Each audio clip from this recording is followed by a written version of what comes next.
बिस्मिल्लाहिर्रहमानिर्रहीम। My dear students, अस्सलाम वालेकुम। मैं हूं मुदस्सिर बशीर और आज हम 10th क्लास की मैथमेटिक्स के MCQs करने जा रहे हैं। आपको पता है कि आपके जो MCQ का पेपर है ना, वो ऑलमोस्ट आता है हमेशा 15 नंबर का, 15 मार्क्स का होता है ये पेपर। और ये 15 के 15 नंबर हमेशा एक्सरसाइज से आते हैं, यानी मशक से आते हैं। तो इसलिए जो बच्चा मशक वाले MCQs कर लेता है ना, ये जो एंड पे मुतफरक मशक दी होती है, तो इट मीन्स कि उस बच्चे को कोई मसला नहीं होता, वो अपने 15 नंबर आराम से कवर कर लेता है।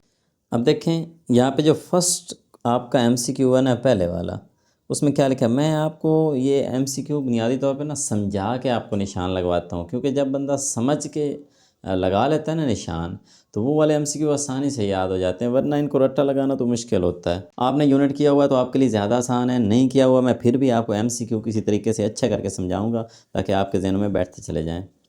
तो पहला सवाल है, दो दर्जी मसावात की मेयारी शक्ल क्या है। आपने एक बात याद रखनी है कि दो दर्जी मसावात होती वो है जिसके शुरू में x स्क्वायर हो, दूसरे नंबर पे x हो, तीसरे नंबर पे कोई गिनती हो और एंड पे इक्वल टू 0 हो। यानी स्टैंडर्ड फॉर्म जो दो दर्जी मसावात है, इसलिए उसको बोल रहे हैं क्योंकि यहाँ उसकी पावर 2 है।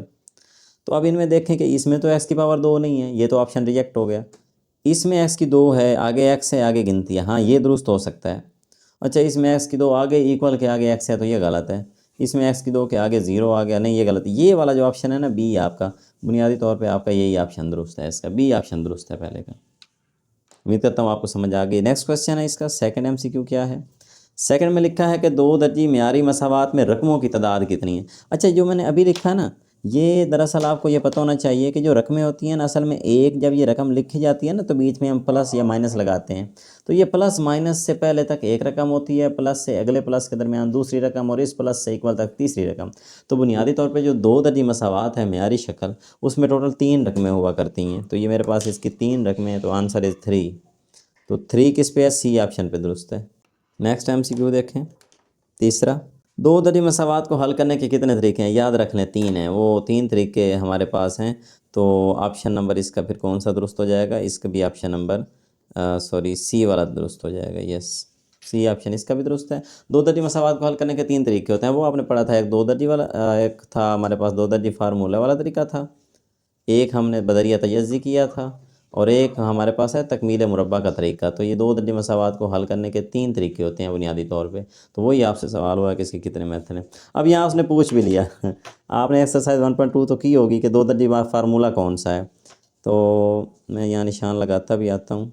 दो दर्जे फार्मूला आपको याद है कि जिसमें पहले -b था, प्लस -20 के नफ़ी 4ac, वो फ़र्कुनंदा भी आप निकालते थे। तो यही वाला ए वाला ही ऑप्शन इसका दुरुस्त है। फिर ये चौथा तो ठीक था, फिर ए ऑप्शन है। आगे चलते हैं पाँचवें की जानिब। अब पाँचवा देखें आप, पाँचवें में क्या लिखा है। कहता है इसके दो यकदर्जी फैक्टर्स कौन से हैं। बुनियादी तौर पे इस तरह का जो MCQ है ना, इसको हल करना 2 तरीक़ों से हल किया जा सकता है। जब वो पूछे ना फैक्टर, फैक्टर का मतलब ये होता है कि नीचे वाली रकमों को ज़रब दें तो ऊपर वाली बननी चाहिए, ये फैक्टर का मतलब होता है। क्योंकि फैक्टर का मतलब है उसने उसको तोड़ कर लिखा है, आप ज़रब दें तो वही बने। यानी बुनियादी सवाल ये है कि नीचे वाली किन 2 रकमों को आपस में ज़रब दी जाए तो वो बनता है।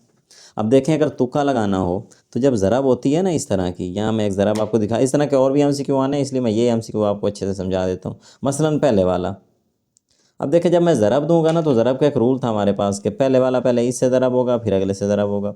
यानी पहले x स्क्वायर बनेगा, फिर -7x बनेगा, फिर 8 की बारी लगेगी, 8x, और एंड पे 8 और ये 7 भी ज़रब होंगे, जमा माइनस माइनस 8 7 56। हमारा किसका 56 बना है, माइनस का। सवाल में किसका है, प्लस का है। तो यानी जब ज़रब होती है तो एक बात तय है कि एंड वाला आखिर पे एंड वाले से ज़रब होता है और अलाम पे।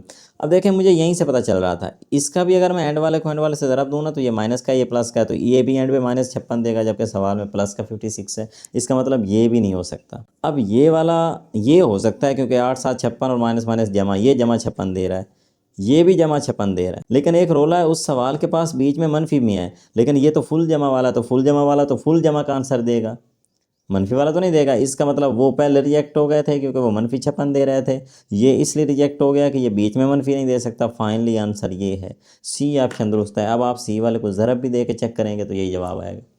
यानी इस तरह हम तुक्के भी लगा सकते हैं जवाब उसके। ये तो आपने तारीफ़ याद की हुई है कि वो मसावात जिसमें x की जगह 1 और x दर्ज करने से वो तब्दील ना हो। ये हमने वो यहाँ पे आपने ना आगे डेफिनेशन आधा मशक में याद भी की हुई है कि अगर हम किसी भी रकम में एक्स की जगह 1/x लगाते हैं और वो चेंज नहीं होती तो ऐसी मसावात मकूस मसावात कहलाती है। ये तारीफ़ है बाकायदा, ये तो वैसे ही याद करनी है आपने। और जिसमें एक्स पावरों में चला जाता था ना, ये भी तारीफ़ है आपकी कि अगर एक्स कुव्वत नुमा में चला जाए, इसे कुव्वत नुमाई मसावात कहते हैं। ये भी डेफिनेशन है, सही है ना। आपका अगला एमसीक्यू जो नेक्स्ट एमसीक्यू है वो अलबत्ता इंपॉर्टेंट है, आप उस एमसीक्यू को देखें कि उसमें क्या कहा गया है। आप नोट करें, जो नेक्स्ट एमसीक्यू है आपको कहा गया है कि मसावात 4x² - 16। कहता है इसका हल सेट क्या है। तो ऐसा सवाल तो बड़ा आसान होता है, इसका हल निकाल लेते हैं।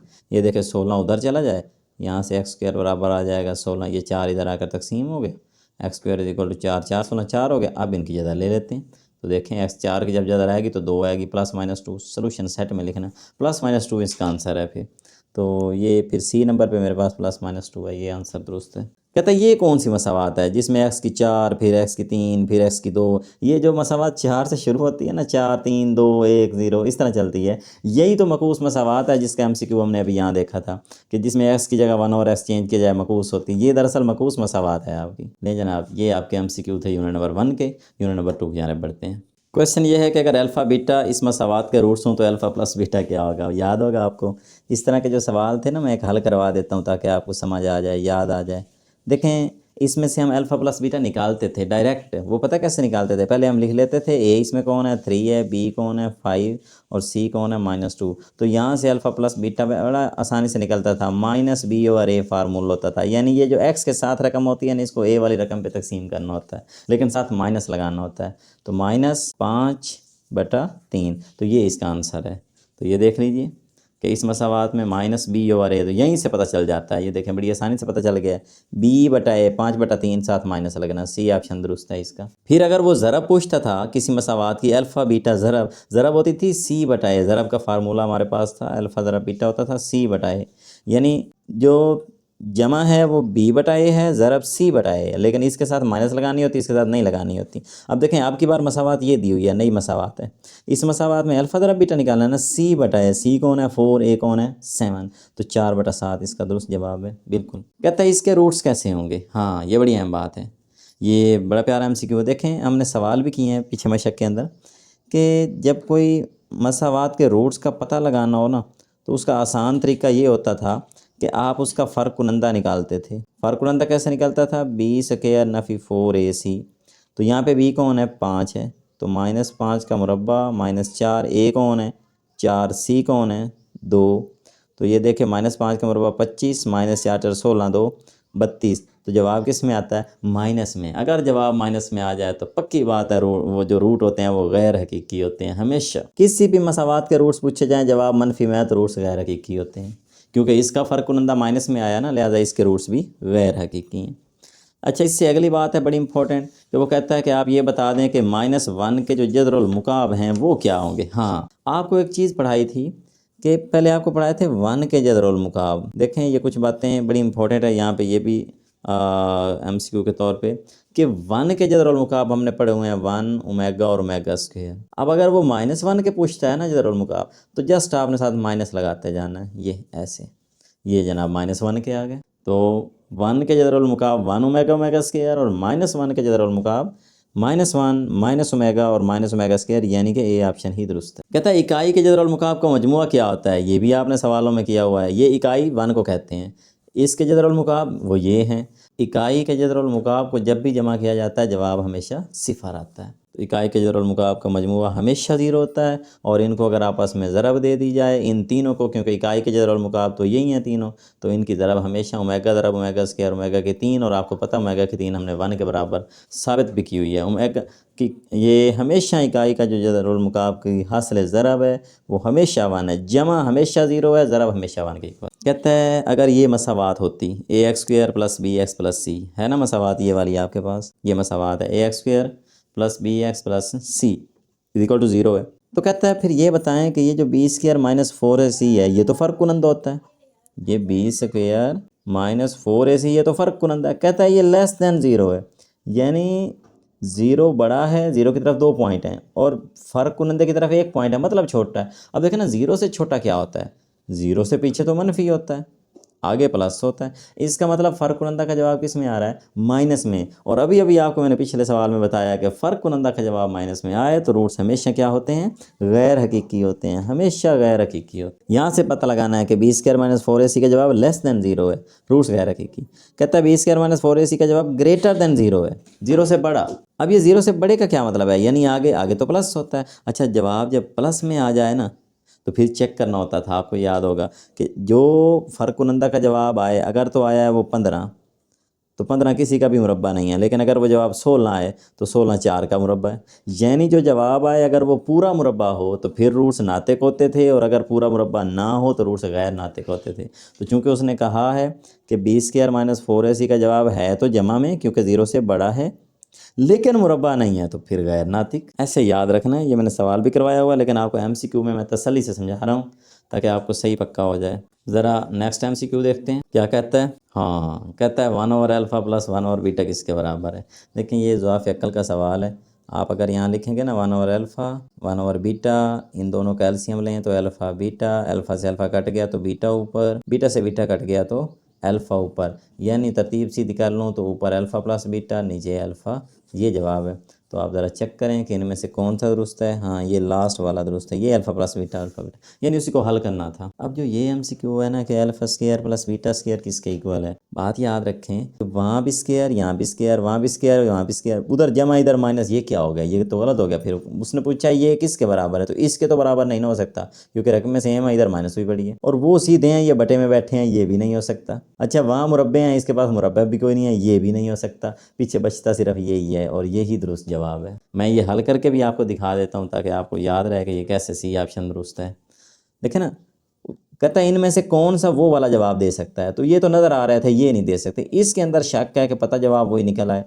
तो ये देखें α + बीटा, इसका मुरब्बा लेना है, और आगे क्या लिखा हुआ है -2 α β। अगर मैं मुरब्बा रहूँ ना तो ये जमा b का मुरब्बा है a² जमा b² जमा 2ab, और आगे है -2ab। तो ये देखें 2 α β और -2 α β कट जाएंगे, और वही बचता है α² + β²। इट मीन्स कि वाकई यही वाला वो जवाब देता है, और कोई नहीं देता। इकाई के दो जदरुल मुरब्बा क्या हैं, वेरी इंपॉर्टेंट। ये MCQ क्या था, -1 या 1 कह ले, 1 के जदरुल मुकाब क्या है। मैंने आपको लिख के भी दिखाया कि वो 1 ओमेगा और ओमेगा स्क्वायर होते हैं। याद रखिएगा, बड़ी इंपॉर्टेंट बात, 1 या इकाई एक ही बात है, इसके अगर जदरुल मुकाब की बात आए ना तो वो तो 3 है, ओमेगा ओमेगा स्क्वायर। और अगर जदरुल मुरब्बा की बात आए तो ये होती है असल में ये वाली जज़र। तो जज़र फिर जमा माइनस में आती है, जमा में। जज़रुल मुरब्बा 2 हैं, जज़रुल मुकाब 3 है, ये याद रखना है। तो इकाई के जज़रुल मुरब्बा 1 और -1 है, ये वाला जवाब दुरुस्त है। कहता है इसके रूट्स कैसे होंगे, हम हल करके बताएंगे। ज़ाहिर है हमें वैसे तो नहीं पता। 12वां सवाल, 4x² - 4x + 1 = 0। इसका फ़र्क कुनंदा निकालते हैं, b² - 4ac।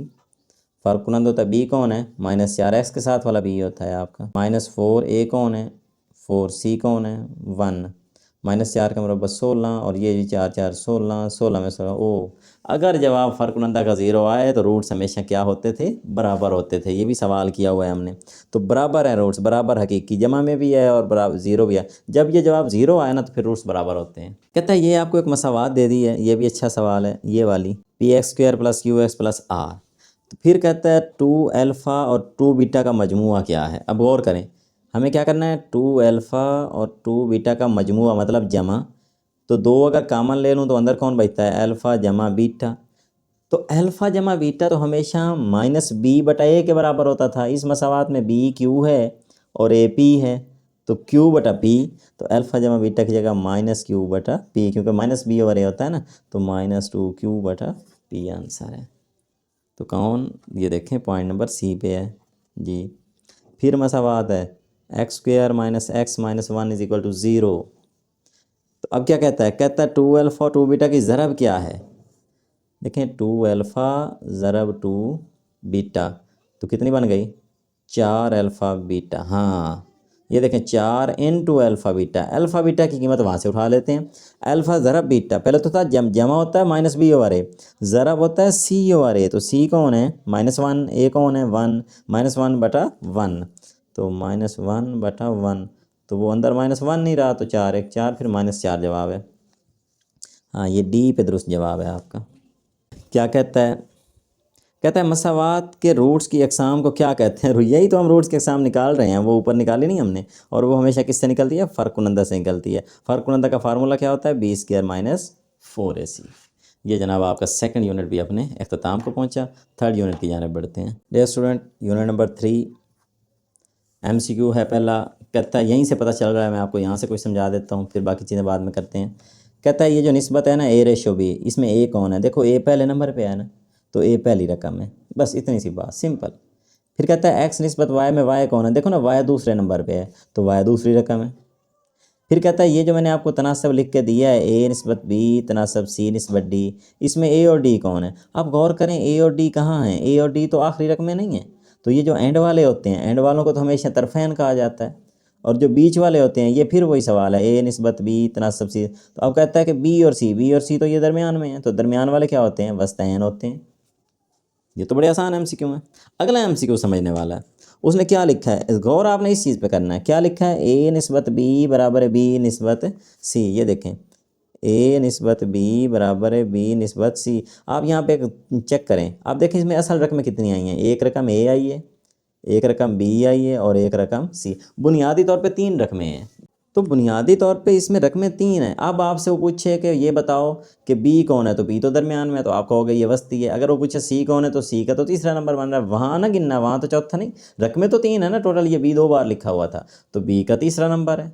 तो अब मैं देखता हूँ कि उसने कहा A निस्बत ये है, तो इसमें B कौन है, ये एंड पे आगे चलना है, पिछली बातें छोड़ें। A और C के दरमियान B कौन है, तो B जनाब वस्ती है, B सेंटर में आता है।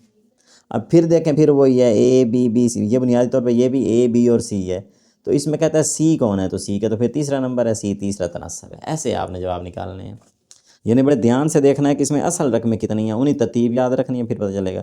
अब ये सवाल हल करना है, 4 निस्बत X हल कर देते हैं उसको, 4/X, और ये 5/15।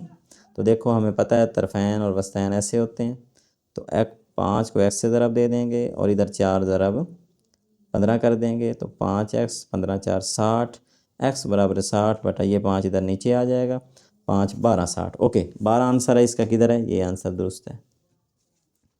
अगला MCQ क्या है, U। हाँ ये देखें, ये तो वो होते हैं जिन्होंने मशक नहीं भी की, मैं उन्हें समझा देता हूँ कि जब इस तरह की रकम आए ना, तो इसको ख़त्म किया जाता है, ये वाला जो प्रोपोर्शन की अलामत होती है, इसको ख़त्म करके बराबर और इसके बदले K लगाया जाता है, और आगे V² जैसे, तो U = KV²। चेक कर लें, आप ढूंढ लें कहाँ पे है, ये देखें U = KV² यहाँ पे। अब ये भी है, इसको भी बस खोल के लिखना है, इसको भी लिख देते हैं, बड़ा आसान है। क्या लिखा है, Y² 1/x³ आपने क्या करना है, आपने वही काम करना है, Y² इस प्रोपोर्शन के बदले बराबर K लगाएंगे, K ऊपर ही रहेगा, और x³ बटे के नीचे था, तो वो बटे के नीचे आ जाए। वो 1 तो K से ज़रा वो कैसे समझे कि K हमेशा ऊपर ही लगाना है आपने, तो K बटा x³ तलाश कर लें, ये है। ये ट्रिकी MCQ है, ये जो 10वां है ना, अक्सर बच्चे इस पे भूल जाते हैं, ये थोड़ा वाकई ट्रिकी है, क्योंकि वो उसने एक रकम दी है। मैं सही तरह समझाता हूँ ताकि आपको समझ आए इसकी, कि वो कहता है अगर U/V = V/W = K, दो चीज़ें हैं, दोनों ही K के बराबर हैं, तो मैं एक काम करता हूँ, मैं इनको अलग-अलग लिखता हूँ। उसने तो इकट्ठा करके लिख लिया ना, ऐसे लें जी, इसको अलग K के बराबर, इसको अलग K। अब क्या है, नीचे जवाब किसका तलाश करना है। देखो चारों ऑप्शनों में जवाब U का निकाला गया है, U बराबर है, U बराबर, हम भी U का निकालते हैं। U इन दोनों में किसके पास है, इसके पास है। यहाँ से U निकालना हो तो V K से जाकर ज़रब हो जाएगा, लेकिन U के जवाब में V है, हाँ जी V तो है, लेकिन ये जवाब तो यहाँ नहीं है VK वाला, ये जवाब गलत है। हमने ये, इसमें V है कोई ना, इसमें V है, लेकिन ये वाला जवाब दुरुस्त नहीं है। इसका मतलब वो शायद इस जवाब में V मौजूद नहीं है, इसका मतलब वो शायद वो वाला जवाब निकालना चाहता है जिसमें V नहीं है। तो V ख़त्म करना है, K तो सारों के पास है ना, यस। यहाँ से K नहीं ख़त्म करते, V ख़त्म करते हैं। V ख़त्म करने के लिए यहाँ से V की कीमत निकालें, W को K से ज़रब दे दें, तो V की जगह कौन आएगा, WK। इस V की जगह ओमेगा K और एक K पहले मौजूद है, तो ये बन गया जनाब WK का स्क्वायर। तो अब देखें ये WK स्क्वायर, इस तरह जवाब है। ये बड़ा ही ट्रिकी MCQ है, ज़रा ध्यान से करना। क्या कहता है, कहता है X² और Y² का तीसरा तनासब क्या है। अगर आपने इनका तीसरा निकालना है, तीसरा तो बड़ा आसान है, ये दो रकमें हैं ना, X² Y², इनका तीसरे M कर देते हैं, ये M तीसरा हो गया, तीसरा पूछा है ना, तो फिर रूल ये था कि ये दरमियान वाली को 2 बार करते थे और आगे m, ये आपस में m स्क्वायर, ये y स्क्वायर और y स्क्वायर ज़रब खा गए, तो यहाँ से mx square y raised power 4 हो गया। यहाँ से m निकालना है तो y रेज़्ड पावर 4 और x स्क्वायर बटे के नीचे आ गया। तो इस तरह फिर ये बनता है। हाँ जी, ये आपका ऑप्शन दुरुस्त है। यहाँ पे आसान है ये भी काम ना, मुश्किल नहीं है। अगला क्या है, एक्स वाई वी डब्ल्यू। अच्छा, इसमें वाकई 4 रकमें हैं और वो पूछ भी चौथे का रहा है जवाब। तो अगर डब्ल्यू निकालना है ना तो ऐसे करेंगे, डब्ल्यू एक्स वी वाई, हमें डब्ल्यू चाहिए, एक्स बटे के नीचे वी वाई बटा एक्स। तो ये देखें, ये जवाब दुरुस्त है। ये मैं आपको हल करके इसलिए बता रहा हूँ ताकि आपको वाकई याद हो जाए। आपने भी एक बार ये हल करके देखने हैं, रटा नहीं लगाना। हर एमसीक्यू को हल करके देखें। ये 15 नंबर के एमसीक्यू एक्सरसाइज से आते हैं। जस्ट आपको 1 घंटा चाहिए, 1 डेढ़ घंटे में ये सारे हल करके क्लियर मारें। आप अपने 15 नंबर पक्के करें आराम से, ताकि आपको परेशानी बने ही ना इनकी। अगला एमसीक्यू क्या है, ए निस्बत बी बराबर एक्स निस्बत वाई, तो अब दाल क्या होगी। ये देखें, बड़ा आसान है। ए निस्बत बी बराबर है एक्स निस्बत वाई, इसकी अब दाल चाहिए हमें। अब दाल का सिंपल सा मतलब है, पहले आप इनका बटा बना लें। ये ए निस्बत बी का मतलब है ए बटा बी और इसका मतलब है एक्स निस्बत वाई। अब दाल का सादा सा मतलब है कि हम एक काम सिर्फ करते हैं कि ये जो निस्बतें हैं ना हमारे पास, जस्ट हम इन निस्बतों को उल्टा देते हैं, बस और कुछ नहीं करते। यानी हम ये जो रेशो है, रेशो हम उलट देते हैं। लेकिन इस तरह उलटते हैं, ये देखें, ये वाली चेंजिंग होती है। इसकी रेशो उसके पास चली जाती है, उसकी रेशो इसके पास चली जाती है। यानी ए बटा एक्स हो जाएगा और बी बटा वाई हो जाएगा। इस तरह फिर जवाब दुरुस्त होता है। हाँ हाँ, ये बात याद रखनी है। यानी इंटरचेंज ये वाली होती है ना, ये उधर चली जाती है, ये इधर चली जाती है। तो ए बटा एक्स हो जाएगा और बी बटा वाई हो जाएगा। तो यहाँ चेक करें, ये फिर पहला जवाब दुरुस्त है। सॉरी, हाँ ये सवाल था ना, हाँ जी, ये पहला जवाब दुरुस्त है इसका। अब क्या है, फिर है, अब अक्स है। अच्छा, अक्स का मतलब होता है जस्ट रिवर्स कर दें। ये जो दिया हुआ है ना ए निस्बत बी, आपने क्या किया, आपने इसको लिखा ए बटा बी बराबर है एक्स बटा वाई। तो अक्स का मतलब है रिवर्स कर दें। ये ए बटा बी था, ये बी बटा ए हो गया। वो एक्स बटा वाई था, ये वाई बटा एक्स हो गया। तो इसका ये वाला जवाब फिर बिल्कुल दुरुस्त है, ये वाला।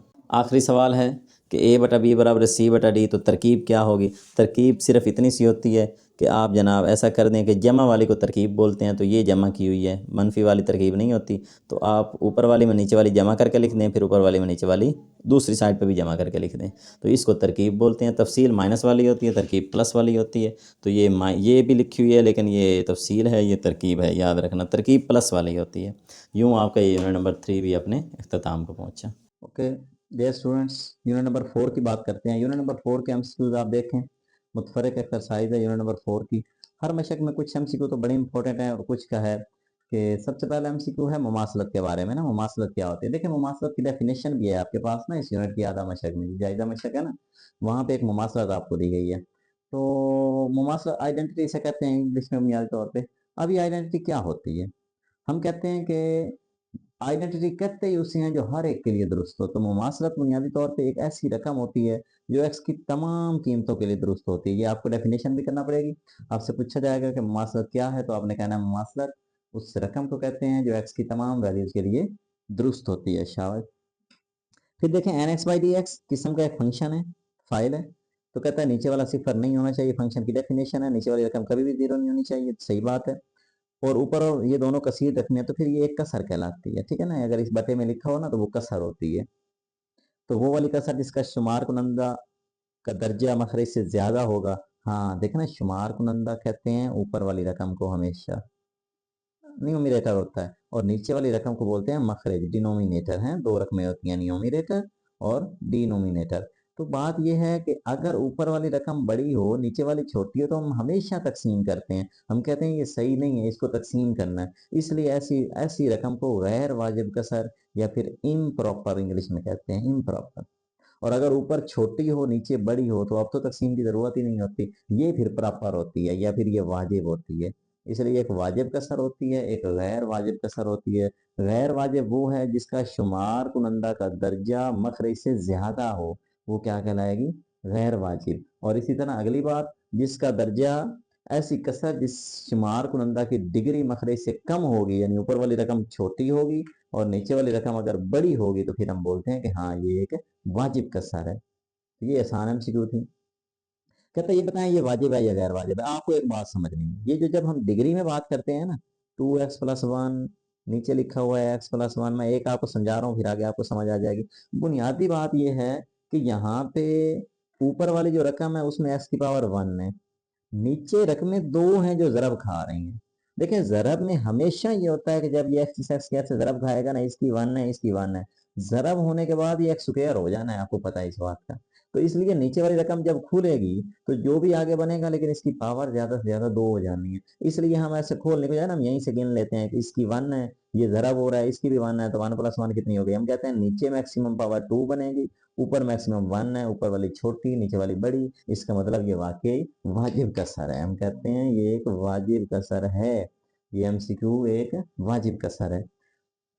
ओके जी। कहता है ये क्या है, देखें अगर ये फार्मूला सही ओपन हुआ है ना तो ये मुमासलत है। देखें x+3 का स्क्वायर है ए स्क्वायर जमा 2ab 2 3 6 प्लस बी स्क्वायर 3 का मुरब्बा, ये सही मुरब्बा खुला हुआ है, ये मुमासलत है, आपने इसको मुमासलत ही मानना है। और ये सवाल आपके पास आधा मशक में भी है। कहता है इसका बता दें ये वाजिब है या गैर वाजिब। देखें ऊपर कितनी पावर है 3, नीचे दो रकमें 1 इसकी और 1 इसकी, कितनी बनी 2, ऊपर 3 नीचे 2, ऊपर वाली बड़ी नीचे वाली छोटी, इसका मतलब ये गैर वाजिब है। ऐसे अगला पॉइंट, हाँ ये जो 8वां एमसीक्यू है ना, 8वें एमसीक्यू के बारे में ये है कि ये हर बच्चे को तो नहीं आता, जाहिर बात है। अब जिसने ये यूनिट किया हुआ है उसे तो ये वैसे ही आता है, लेकिन जिसने ये यूनिट नहीं किया हुआ उसे तो ये अगले एमसीक्यू तीनों नहीं आते, 8वां 9वां और 10वां।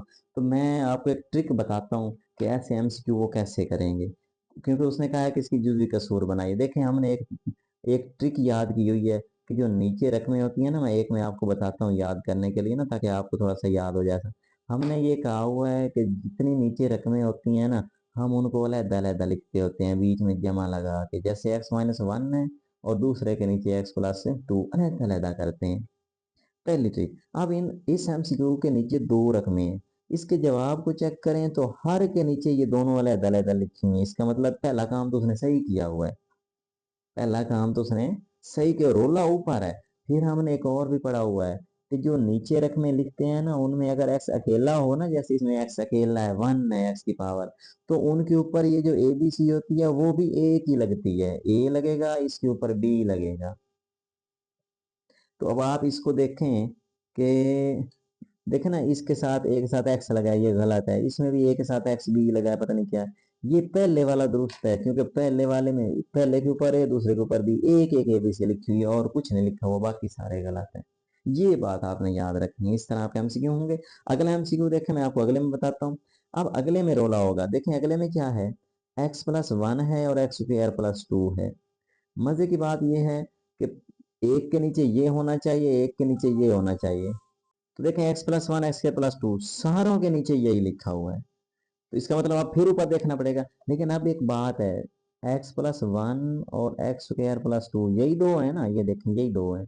अच्छा, इसमें x की पावर 1 है तो गिनती 1 होनी चाहिए, इसमें x की पावर 2 है तो गिनतियां 2 होनी चाहिए, b उधर है तो इधर बी सी कर लेते हैं। फिर बी सी जब 2 होते हैं ना तो फिर पहले के साथ x लगाया जाता है, ये रूल होता है। अब आप खुद अंदाजा लगा लें कि इस सवाल का ये तो नहीं हो सकता ना, क्योंकि नीचे देखे ना पावर 2 है, ऊपर 2 होने चाहिए थे, बी और सी होना चाहिए, नहीं लिखा हुआ। इसकी 2 है ऊपर 1 लिखा हुआ है, इसकी 2 है ऊपर अकेला भी है, इसका मतलब ये तीनों गलत हैं, ये वाला दुरुस्त है, क्योंकि सिंगल के साथ सिंगल और पावर 2 के साथ 2 लगे हुए हैं, ये देखें ये वाला दुरुस्त है। ऐसे जरा आपने ट्रिक लगानी है तो आपको इंशाल्लाह ये एमसीक्यू भी आ जाएंगे। आखिरी एमसीक्यू की बात करें, अच्छा इन दोनों एमसीक्यू की जब हम बात करते हैं, ऊपर पावर 1 थी नीचे 2 थी, ये वाजिब थी, ऊपर थोड़ी नीचे बड़ी, इसकी भी ऊपर 1 नीचे 2 नीचे 3 बनती थी, एक इसकी 2 इसकी थी, ये भी वाजिब थी। लेकिन ये वाला गैर वाजिब है, क्योंकि गैर वाजिब के लिए ये होता है कि अगर बराबर भी हो जाए तो तकसीम हो सकता है, वो भी गैर वाजिब होता है। तो इसलिए ये देखें ऊपर 2 नीचे इस एक्स का 1 और इस एक्स का 1, ये भी 2। तो जिसमें पावरें बराबर हो जाए ना, उनमें डायरेक्ट ये नहीं लिखे जाते, बल्कि उनमें पहले तकसीम होती है। तो इसलिए आपने ये देखना है कि जिसमें डायरेक्ट लिखा हुआ है ना, वो दोनों जवाब तो हो ही नहीं ना सकते, जिसमें तकसीम करके कुछ शुरू में लगाया गया है वो वाला जवाब हो सकता है। तो इसका मतलब या तो ये जवाब दुरुस्त है या फिर ये जवाब दुरुस्त है, तकसीम वाला, क्योंकि वो पावरें बराबर हो गई है ना, वो गैर वाजिब कसर हो गई है। तो इसलिए फिर हमने देखा कि दोनों के नीचे उसने लिखा है, यस लिखा है। अच्छा, पावर अंदर एक थी तो ऊपर एक होना चाहिए था, एक ऊपर दो लगा दिया, हाँ ये गलत हो गया। ये वाला नीचे एक्स की पावर 1 है, ऊपर एक, नीचे एक्स की 1 है, ऊपर है। हाँ, तो फिर ये वाला एमसीक्यू आपका दुरुस्त है। इस तरह आपने एमसीक्यूज के निशान लगाने हैं, तो इंशाल्लाह आपके लिए ये मुश्किल नहीं रहेंगे। आप समझ के करेंगे तो आपको भी आते हैं। ये कोई बात भी नहीं है कि आपको एमसीक्यू नहीं आते, आप भी कर सकते हैं एमसीक्यू। अगले यूनिट की जाने बढ़ते हैं। ओके जी, यूनिट नंबर 5। पहला, वाज़ेह अशिया का मजमूआ सेट कहलाता है। ये तारीफ है, आपको पता होगी। ये क्यू कुदरती अदाद, सॉरी नातिक अदाद के सेट को कहते हैं। ये भी आपको पता है, आपने याद कर लेना है। सेट को लिखने के 3 तरीके होते हैं, ये भी आपको पता होगा। एक तरीका हमारे पास लफ्ज़ों वाला होता है, जिसको हम बयानिया तरीका बोलते हैं। और एक तरीका हमारे पास तरकीब सेट साज का होता था, और एक तरीका हमारे पास ना ब्रैकेटों वाला इंदराजी तरीका होता था। तो 3 तरीकों में बुनियादी तौर पे लिखा जाता है। तो 3 तरीके आपने याद रख लेने हैं सेट को। और वो सेट जिसका कोई रुकन नहीं होता वो खाली सेट होता है। ये भी पुरानी बातें हैं, पहले से इनको पढ़ा हुआ है। हाँ, ये कौन सा सेट है? देखे ना, ये एक्स है और एक्स का तल्लक डब्ल्यू से है। डब्ल्यू तो गिनती होती है जो 0 से शुरू होती है। लेकिन ये जो सेट है ना, ये 101 पे खत्म हो रहा है, क्योंकि ये देखे ना, एंड पॉइंट 2 पॉइंट 101 की तरफ कर दिए गए हैं। एक्स 101 से पीछे है, छोटा है। मतलब ये फिर गैर मतनाई है? नहीं, ये तो 101 पे रुक गया है। ताती यानी ताती तो ये नहीं होते, खाली भी नहीं है, तो ये मतनाई सेट है जो रुक जाता है। ठीक है, टर्मिनेटिंग है ये। उसके बाद वो सेट जिसका सिर्फ एक रुकन होता है उसे यकता सेट बोलते हैं, क्योंकि वो उसके अंदर ओनली 1 मेंबर होता है, तो यक रुकनी सेट भी कहलाता है ये। सिंगलेटन सेट भी कहलाता है इंग्लिश में, अगर आप इंग्लिश मीडियम में है तो सिंगलेटन सेट है। उसके बाद जो एम्प्टी सेट होता है उसका पावर सेट, खाली कहते हैं इस तरह को, ये खाली है। तो पावर बनाना हो तो खाली के गिर्द एक ब्रैकेट लगाई जाती है, तो यहाँ खाली के गिर्द ब्रैकेट लगाई गई है, ये पावर सेट है। याद रखिएगा, पावर खाली का, एम्प्टी का जो पावर है, एम्प्टी बनाकर उसके गिर्द आप एक ब्रैकेट का निशान लगाएंगे। नेक्स्ट क्या है? कहता है इसके पावर के अरकान की तादाद कितनी है। वो बड़ा आसान है, ये जितनी रकमें दी हुई है ना आपने उतनी 2 की पावर लेनी है। 1 2 3 है, तो 2 की पावर 3 ले लें। 2 दरब 2 दरब 2 कितना बना? 2 2 4, 4 2 8 बनता है। तो इसका 8 ही जवाब दुरुस्त, सही निशान लगा हुआ है इसका ना ऑलरेडी मेरे पास बुक पे।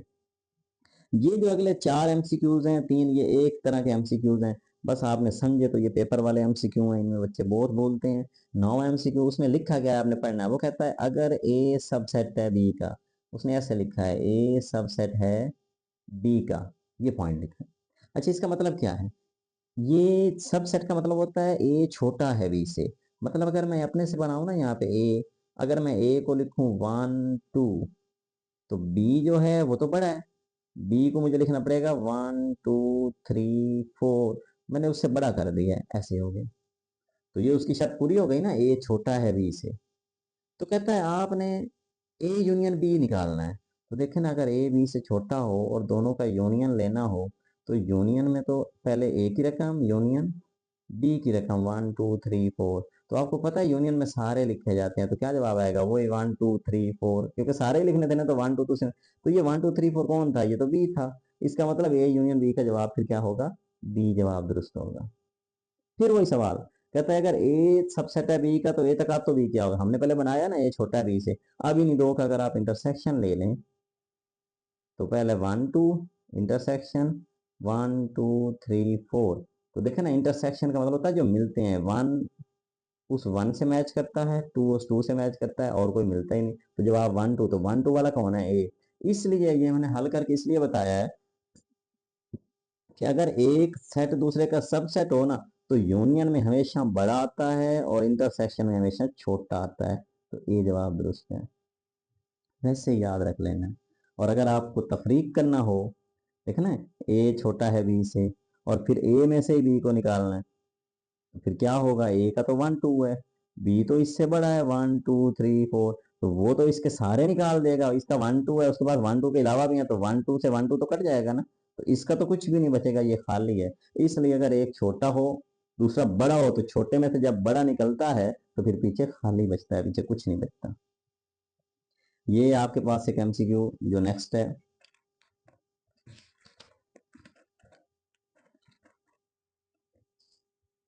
एमसीक्यू नंबर 12, इसकी बात करते हैं। इसमें क्या लिखा है? इसमें लिखा है कि A union B union C. ये बुनियादी तौर पे एसोसिएटिव ला है। गौर एक बात पे करना है, यहाँ यूनियन है, यहाँ अगर यहाँ पे सेम है ना, तो फिर जस्ट आपने ये करना होता है कि आपने जवाब में सिर्फ ब्रैकेट चेंज, अगर इधर पहले दो की ब्रैकेट है उधर आखिरी दो की कर दें, बस इतना काम होता है। लेकिन ये सेम होने चाहिए दोनों। तो ये देखो, इसमें तो मुख्तलिफ हो गए, इसमें भी मुख्तलिफ हो गए, इसमें भी मुख्तलिफ, ये वो यू आए हैं, यूनियन हो गए, इधर पहले दो की ब्रैकेट थी, इधर आखिरी दो की, तो ये जवाब दुरुस्त है आपका। लेकिन अगर ये मुख्तलिफ होते, जैसा कि 13वें एमसीक्यू में है, क्या लिखा है, A union B intersection C, ऐसे लिखा है आपका। तो अगर ये मुख्तलिफ होना तो फिर आपने ब्रैकेट नहीं बदलनी, फिर आपने ऐसे करना है, आपने जो बाहर वाला है उसके साथ ये यू लगाएं और अंदर वाला साथ लगा दें, ब्रैकेट बंद, फिर अंदर वाले की अलामत लगाएं और इसको फिर दोबारा अगले के पास ले चलें, ए यूनियन सी, ऐसे। यानी पहले ए यूनियन बी और फिर ए यूनियन सी, बीच में वो वाला जो उनके दरमियान, तो फिर ये ऐसे बनता है। तो देखिएगा, जो ये वाला एमसीक्यू है, क्योंकि ये मुख्तलिफ है, तो पहले ए यूनियन बी होगा, इसके पास ए यूनियन बी है, फिर बीच में इंटरसेक्शन लगेगा और फिर ए यूनियन सी, तो ये पहला ही इसका जवाब दुरुस्त है। तो कहता है अगर ए और बी गैर मुश्तरक हैं तो A union B, B union A के बराबर होता है, क्योंकि आप एक रकम को पहले और दूसरी को बाद में रखना है, या दूसरी पहले और पहली बाद में रखने तो कोई फर्क नहीं पड़ता। जैसे कि मैं मिसाल ये देता हूँ कि 2 ज़रब 3 हो या 3 ज़रब 2 हो, एक ही बात है, इधर भी 6 या इधर भी 6 है, ए यूनियन बी हो या बी यूनियन ए, एक ही बात है। कहता है ए सेट में अरकान 3 है, सेट ए है उसमें 3 है, सेट बी में 4 है, तो कहता है ए ज़रब बी में कितने होंगे। तो देखो ए ज़रब बी, 3 ज़रब 4 कितना हो गया, 12, उसमें 12 होंगे, याद रखना है। ए में 3 है, बी में 4 है, तो ए ज़रब बी में कितने, 12। अब फिर कहता है ए में 3 है, बी में 2 है। अब देखिए, ए में 3, बी में 2, तो ए ज़रब बी के सनाई रवाबित, अच्छा मजे की बात है, इधर सिर्फ उसने पूछा था ए ज़रब बी के अरकान कितने, हमने ज़रब दे दी। अब ए ज़रब बी नहीं पूछ रहा है, ए ज़रब बी तो 3 2 6 बनता है, लेकिन वो कहता है इसके सनाई रवाबित कितने हैं। याद रखना, सनाई रवाबित के लिए ना, ये जो आपने ज़रब दी होती है ये 2 की पावर बनाई जाती है, तो फिर इसका जवाब 2 की पावर 6 है। ये आसान सवाल है, ये जो जोड़े दिए होते हैं ना, और आपको कहा जाता है इसकी डोमेन बताएं। डोमेन का मतलब होता है पहला पहला नंबर, यानी कि 0 2 3, और इसका भी 3 है, ये हर का ना पहला, हर जोड़े का पहला पहला मेंबर। देखो 3 तो पहले भी आ गया, इसको लिखने की जरूरत नहीं है, तो डोमेन 0 2 3 है फिर, तो डोमेन 0 2 3 ये वाला जवाब दुरुस्त है। फिर ऐसे आपने कहा, इसी तरह जो रेंज होती है, रेंज हमेशा जोड़े का दूसरा दूसरा होता है, यानी कि 3 2 1 4, ये सारे ही मुख्तलिफ हैं, तो तरतीब लगा लेते हैं, 1 2 3 4 हो जाएगा, है ये सी जवाब दुरुस्त है, इस तरह। और लास्ट वाला ये किस रुबा में आता है, ये भी एक अच्छा सवाल है वैसे। ये रुबे आपने शायद पढ़े हों, मैं थोड़ा सा बता देता हूँ कि इस तरह हमारे पास रुबे होते थे। ये पहला कहलाता है, ये दूसरा, तीसरा, ये चौथा होता है। तो अब चूंकि ये एक्स की लाइन का इधर जमा होता है, इधर माइनस होता है, वाई का ऊपर जमा होता है, नीचे माइनस होता है, तो उसने -1,4 पूछा है, तो पहला एक्स को होता है, तो माइनस तो इधर है एक्स की, और दूसरा वाई का जमा का 4 है वो ऊपर है, तो ये 2 दीवारें इस डिब्बे की बन रही हैं। इसका मतलब ये सेकंड क्वाड्रेंट है। मैंने तेज तेज आपको थोड़ा सा हिंट दे दिया है। पहला पॉइंट एक्स का होता है तो एक्स की इधर माइनस है, दूसरा वाई का होता है वो पॉजिटिव है तो वो ऊपर है। ये जो आपके पास नेक्स्ट है, जो आखिरी एमसीक्यू है, आप इसको अभी याद रख लें, ये लंबी बात है, अब मैं ज़्यादा नहीं डिस्कस करता, बस ये इतनी बात है कि ये फंक्शन नहीं है, इसको फिलहाल आपने इतना याद रख लेना है। ओके जी, यूनिट नंबर 6 पे आ जाएं। यूनिट नंबर 6 के बारे में ये है कि ये समझने से ज़्यादा याद करने वाला है, तो मैं आप लोगों को बताया देता हूँ ताकि आप लोग इसको आसानी से याद कर सकें। जो बातें आपको समझाने वाली हैं वो मैं समझा के याद करवाता हूँ। कुछ बातें फिलहाल आपको, अगर आप लोगों ने छठा यूनिट नहीं किया तो फिर तो जाहिर सी बात है आपके लिए एमसीक्यू ये याद करने मुश्किल है, लेकिन मैं कोशिश करता हूँ कि आपको मैं जितनी बात थोड़ी सी आसानी से आपको समझ आ सकती है वो मैं फिलहाल आपको समझाता जाता हूँ। देखें, यहाँ पे एक ग्रुप हमारे पास है डेटा, इसको ग्रोही जदवल कहते हैं। ग्रोही तद्दी जदवल क्या कहलाता है, तो ग्रोह में दरअसल किसी चीज के ग्रुप बना देने ना, डाटा की तरतीब लगा के उसके इस तरह ग्रुप बना देने, इसको हम उर्दू में बोलते हैं हमने इसकी तकसीम कर दी है, यानी हर चीज को अपने अपने खाने में रख दिया है, तो ये फिर तद्दी तकसीम कहलाती है। बस इतना थोड़ा सा ध्यान रख लेना कि ग्रोह मतलब डेटा उसकी ग्रुप बंदी की है, तो तद्दी तकसीम कहलाता है।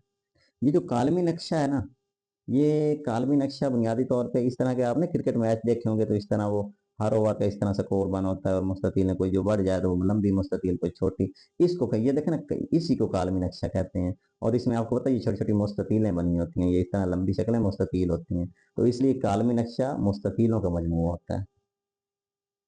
ओके, तादुदी कसीरुल इदराक कई पहलुओं की एक बंद शक्ल है, बस आपने फिलहाल ये याद रख लेना, वो मुस्ततील नहीं होती, वो बंद शक्ल ही होती है।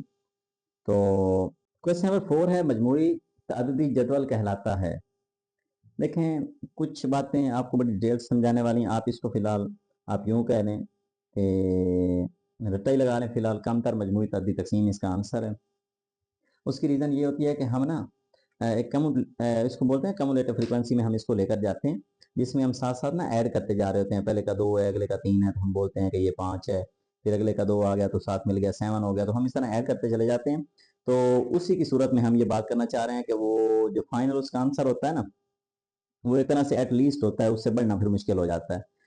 एमसीक्यू नंबर 5 क्या है, मजमूई तअद्दी कसीरुल इजला में तादाद को डैश के मद्दे मुकाबिल नक्शा पर जाहिर किया जाता है।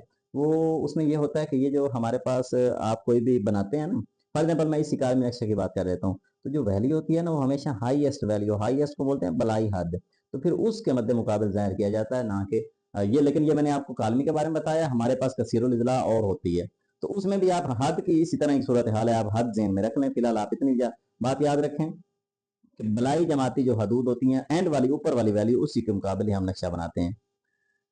कहते हैं हिसाबी औसत ऐसा पैमाना है जो मुतगैर मिकदार की कीमत मालूम करता है। मुतगैर की तमाम कीमतों के मजमुआ को उनकी डैश पर, ये आपने हिसाबी औसत के सवाल तो किए होंगे, शायद सवाल आपने किया होगा कि जब भी हिसाबी औसत निकाली जाती है ना, तो जितनी रकमें हमारे पास होती हैं, मसलन ये 3 रकमें हैं, इनको जमा किया जाता है और इनकी तादाद में इनको तकसीम किया जाता है। तो वो यही बात कर रहा है कि मुतगैर मिकदार की कीमत मालूम करता है, तमाम कीमतों को उनकी तादाद पर तकसीम किया जाता है। यहाँ से याद रखना है कि हिसाबी औसत में तमाम कीमतों को उनकी तादाद पे तकसीम किया जाता है। इनहराफ का क्या मतलब है, हिसाबी औसत के सवाल में ना एक चीज और भी आती है, जब रकमें बहुत बड़ी हो जाती है ना, 400, 401, 402, तो फिर हम ना एक रकम फिक्स कर लेते हैं, मुस्तकिल कर देते हैं। फॉर एग्जाम्पल मैं फिक्स कर देता हूँ 400, फिर हर रकम को इसमें से माइनस किया जाता है, 400 माइनस 400, 400 माइनस 401, या यानी एक रकम फिक्स कर ली जाती है और फिर तमाम रकमों को में से उसको तफरीक कर दिया जाता है। यानी ऐसा भी हो सकता है कि आप सारी रकमों में से 400 माइनस करते चले जाएं, ऐसे तफरीक, तो फिर बाकी 0 बचेगा, 1 बचेगा, 2 बचेगा, तो वो इसी को बोलते हैं इनहराफ। इनहराफ का मतलब है एक रकम को फिक्स करके सब रकमों में से तकसीम तफरीक कर देना। तो इनहराफ का मतलब है मुतगैर मिकदार की कीमत से मुस्तकिल मिकदार को निकाल देना, यानी वो जो आपने रकम फिक्स की होती है। बस आपने थोड़ा थोड़ा, मैं आपको हिंट दे रहा हूँ, आप फिलहाल याद रखें कि इनहराफ का ये मतलब है कि मुस्तकिल मिकदार को उसमें से निकालना होता है। फिर उसका सवाल है कि तअद्दी तकसीम की शक्ल में मवाद क्या कहिए, तो पहले नहीं थी गरोही वाला तअद्दी था, तो तअद्दी मतलब गरोही हो गया, ये तो आसान है ना, वही बात है। तो कहता है किसी मुतगैर मिकदार का एक जैसी मुद्दात मसलन मुस्तकिल मिकदार के लिए हिसाबी औसत हो। कहता है अगर रकमें मुस्तकिल होंगी ना, जैसे सारी टू टू टू, तो इनका जब हिसाबी औसत लिया जाता है ना, तो वो भी यही आता है। मसलन ये देखो ना, ये 4 बार 2 है, इसको जमा करूंगा तो तकसीम 4 पे करना पड़ेगा, 4 रकमें, तो ये देखो 1 2 3 4 2 8 बनेगा, नीचे 4 जवाब फिर भी 2 आएगा। मुस्तकिल मिकदार का जो हिसाबी औसत होता है वो भी वही रकम होती है, अगर वो के थी तो इसका जवाब भी के है। हाँ, ये एमसीक्यू का सवाल है, आपने याद रखना है, हिसाबी औसत मंबा तब्दील करने से असरअंदाज होता है, बिल्कुल दुरुस्त है। ये कुछ लफ्ज आपने याद रखने हैं, हिसाबी औसत पैमाना तब्दील करने से भी असरअंदाज होता है। ये 2 पॉइंट हो गया, ये शार्ट क्वेश्चन भी आपका है। ये सवाल होता है हिसाबी औसत की 3 खसूसियात बयान करें, तो उसमें ये आता है। तो एक और बात है, किसी भी मुतगैर का हिसाबी औसत से इनहराफ जब भी लिया जाएगा, मजमूआ हमेशा सिफर आता है। ये बड़े सवाल अगर आपने किए हैं तो आपको इसका पता होगा, वरना आप याद रखें, हिसाबी औसत से इनहराफ का मजमूआ हमेशा सिफर। ये कुछ रकमें हैं, इनके हासिल ज़रब का nth जज़र। हाँ, ये सवाल भी एक था, शायद आपने किया हो कि इस तरह की रकमें दी जाती हैं, हमें कहा जाता है इसकी ना ज्योमेट्रिक मीन या अक्लीदी औसत निकालें। तो अक्लीदी औसत कैसे निकलता है, इनको आपस में ज़रब दी जाती है और फिर जितनी इनकी तादाद होती है ऊपर 1 बटा कर दिया जाता है, इसी को बोलते हैं nth जज़र। तो ये जब ज़रब देकर nth जज़र ली जाए ना, इसे अक्लीदी औसत बोलते हैं। ये आपके नोट्स में छठे यूनिट का जो मैंने नोट्स बनवाया है ना, जो उसमें 60 सवाल है, उसमें मैंने ये सवाल भी आपको करवाया हुआ है, आपको याद होगा। इसी तरह मकूस का जब हिसाबी औसत लेते हैं तो हमांग औसत होता है, वो जो उल्टे एक्स करके लिया जाता था, ये भी आपको मैंने सवाल करवाया हुआ है। तो सबसे ज्यादा जो रकम आती है वो तो आधा कहलाती है, ये तो आपको पता ही होगा। दरमियानी रकम को वस्तानिया कहते हैं, ये भी आपको पता होगा। और 4 हिस्सों वालों को चहारमी कहते हैं, ये भी आपको पता होगा। मुद्दात का फैलाव ये तारीफ है छठे यूनिट में, इधर हमारे पास आधा में भी है, मैंने नोट्स बनवाया हुआ है। इसको इंतशार बोलते हैं, किसी भी मवाद में मुद्दात का फैलाव इंतशार कहलाता है। फैलाव इंतशार है, देखे ना, कोई वाकया कोई मसला हो जाता है तो वो भी तो फैलाव ही होता है। इंतशार का क्या मतलब है कि आप बात आगे से आगे फैला दें। ऐसा पैमाना जो मवाद में तब्दीली की शरह को मालूम करे, इंतशार का पैमाना कहलाता है। बिल्कुल वही जो तब्दीली आई ना, मवाद में फैल गया। किसी मवाद की इंतहाई मुद्दात के फर्क को सात कहते हैं। सात वाला सवाल भी आपको करवाया हुआ है, जिसमें आपको कुछ रकमें दी जाती थी, आप सबसे पहले सबसे बड़ी रकम तलाश करते थे, फिर सबसे छोटी रकम तलाश करते थे, फिर सात निकालने के लिए सबसे बड़ी में से सबसे छोटी निकाल देते थे, तो ये सात होती थी, आपको याद होगा। रेंज कहते हैं इसे ना इंग्लिश में। तो फिर आ गई कि मुद्दात के हिसाबी औसत से इनराफ के मुरब्बों के हिसाबी औसत को, अगर मुरब्बों के मजमूओं का था तो वो जीरो हो जाना था, लेकिन मुरब्बों के हिसाबी औसत को तगय्युरत कहते हैं। और फिर अगर मुरब्बों के हिसाबी औसत की जज़र ले ली जाए तो इसे म्यारी इनराफ कहते हैं। ये दो सवाल 6 शरीय 3 के हैं, बड़े सवाल हैं कि अगर आप सिर्फ मुरब्बों की हिसाबी औसत लेंगे तो तगय्युरत, और अगर हिसाबी औसत के बाद जज़र भी ले लेंगे म्यारी इनहराफ। छठा यूनिट बड़ा इंपॉर्टेंट, कुछ को समझ आएगा, कुछ को कम समझ आएगा। उम्मीद करता हूँ कि आपको समझ आ जाएगा। मैंने टेक्निकल तरीके से थोड़ी थोड़ी आपको हिंट देकर करवाने की कोशिश की है, ताकि आप इसको आगे याद कर लेना आसानी से। ओके जी, यूनिट नंबर 7 की बात करते हैं। दो गैर हम खदशुआओं जिनका एक सिरा मुश्तरक हो का मजमूआ जाविया कहलाता है। आपको पता है, ये तारीफ भी है हमारे पास। दो शुआएं, एक ये है, एक ये दूसरी शुआ है, सिरा एक मुश्तरक कर दिया तो इनके दरमियान जाविया बनता है। तो दो गैर हम खदशुआओं जिनका एक सिरा मुश्तरक हो का मजमूआ जाविया कहलाता है। पैमाइश का निज़ाम जिसमें जाविया की पैमाइश रेडियन में की जाती है उसको हम क्या बोलते हैं भला? दायरवी निज़ाम बोलते हैं। बिल्कुल, ये दायरवी निज़ाम कहलाता है, जिसमें सर्कुलर सिस्टम होता है ये रेडियन वाला, क्योंकि उसमें हम एक सर्कल बनाते हैं और सर्कल में हम कहते हैं कि जितना हमारे पास रेडियस है, हम रेडियस के बराबर इधर सफ़र करेंगे तो उस वक्त जाविया वन रेडियन कहलाता है। हमने ये बनाया हुआ है। तो दायरवी निज़ाम अलबत्ता ये डैश मिनट की लगी हुई है। 20 डिग्री में कितने मिनट हैं? डिग्री को आप घंटा समझ लें। तो अगर आप डिग्री को घंटा समझते हैं तो ऐसे समझ लें उसने 20 घंटों का पूछा है। कितने? एक घंटे में चूंकि 60 मिनट होते हैं तो 20 घंटे में कितने हो गए? 6 2 12, 1200 मिनट हो गए। मिनट के लिए ना ऊपर एक डैश लगाई जाती है। 1200 मिनट है 20 डिग्री में। ये सवाल 7.1 के आपको मैंने बेस काफी ज्यादा करवाए हैं। बस आप ये देख लें 3π/4 रेडियन है। आपको मैंने समझाया हुआ है कि 3π/4 रेडियन का उसने पूछा है। आप सबसे पहले ये कहें कि 1 रेडियन किसके बराबर है? आपको याद होगा 180/पाई के बराबर होता है। तो अब उसने जब 3π/4 का पूछा है तो आप 180 पाई को 3π/4 से ज़रब दे दें, पाई से पाई कैंसिल हो जाएगा, 445 से ज़रब खा जाएगा, 180 पे तकसीम कर दें 4 को तो आ गया 45, और आगे ज़रब 3 है तो फिर कितना बन गया? 135 डिग्री। इसका जवाब 135 डिग्री है। ये मैंने हल कर दिया। आपको पता होना चाहिए, आपने 7.1 की हुई है तो फिर आपको पक्का पता है, नहीं तो फिर आप रटा लगा लें जैसे भी है। इसके अलावा tan θ√3 ये इसका आंसर है। तो इसको याद रखें कि tan जो है वो 60 डिग्री पे √3 का जवाब देता है। ये फिलहाल आपकी याद रखने वाली बात है।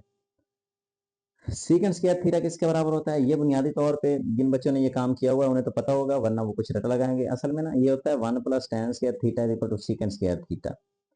तो यहाँ से उसने किसका पूछा? सीकेंड स्क्वायर का। तो यही तो बात है, ये आइडेंटिटी है। सीकेंड स्क्वायर 1 + tan स्क्वायर के बराबर होती है। 1 + tan square equal to secant square. ये बड़ी मशहूर एक आइडेंटिटी है, मसलत है। 1 + tan square equal to secant square आपने याद रख लेनी है।